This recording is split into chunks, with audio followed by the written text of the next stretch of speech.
Hello, tôi sẽ đây nè bạn. Ngày nay dân mình lên Minecraft trở lập máu với chúngនឹង Minecraft បាទខ្ញុំកាន់ធ្វើវីដេអូយូរមែនតើបាទគឺរយៈពេល1ឆ្នាំហើយដោយសារតែខ្ញុំចូលទៅរៀនបាទឥឡូវកុំឲ្យស្ងាត់ channel បាទឥឡូវខ្ញុំធ្វើការមកធ្វើវីដេអូ Minecraft វិញបាទហើយថ្ងៃនេះខ្ញុំមិនលេងតែទេបាទខ្ញុំលេងមួយមិត្តភក្តិខ្ញុំបាទហើយនៅផ្ទះវានៅក្រៅខ្ញុំបាទហើយខាងនេះក៏ខ្ញុំធ្វើសម្អាតអីបានកន្លែងខ្លះដែរប៉ុន្តែខ្ញុំអត់បាន record បាទមិនអត់បាន record ទេ record ហើយប៉ុន្តែវាអត់ជាប់អត់ដឹងក៏អីសាំតែឥ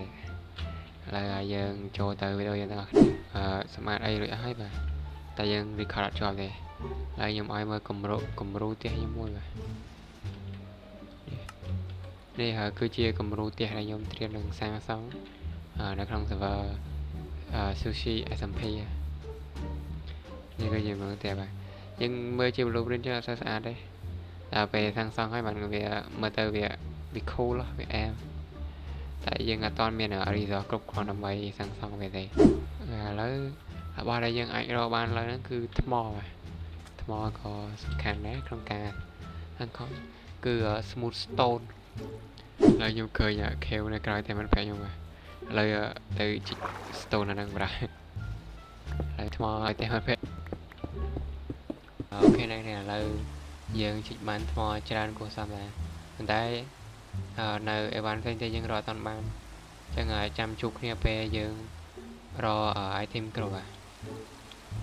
អូខេអ្នកគ្នាឥឡូវយើងជួបគ្នាម្ដងទៀតហើយដែលយើងបានរក item គ្រប់រួចអស់ហើយបាទហើយខ្ញុំបានធ្វើមកកន្លែងមួយចំនួនតែបាន record ទេដូចជាកន្លែងដាំឈើ spruce ហើយនឹង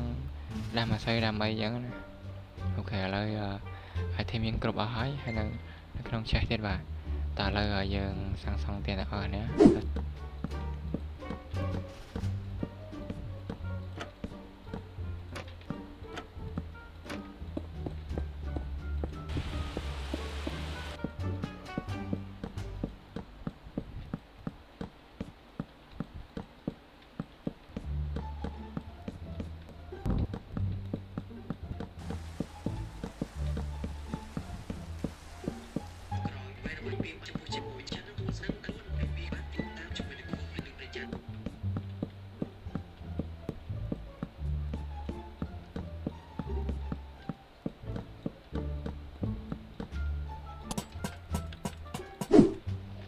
អូខេនេះឥឡូវតែយើង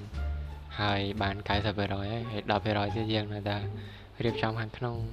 ដាក់ក្រែដាក់អីហ្នឹងនេះគឺជារូបខាងក្រៅបាទអូខេនេះឥឡូវវីដេអូហ្នឹងមានតែប៉ុណ្្នឹងទេដោយសារតែខ្ញុំធ្វើផ្ទះរៀងហត់ដែរបាទជាងអត់ទាន់បានរៀបចំអីទេ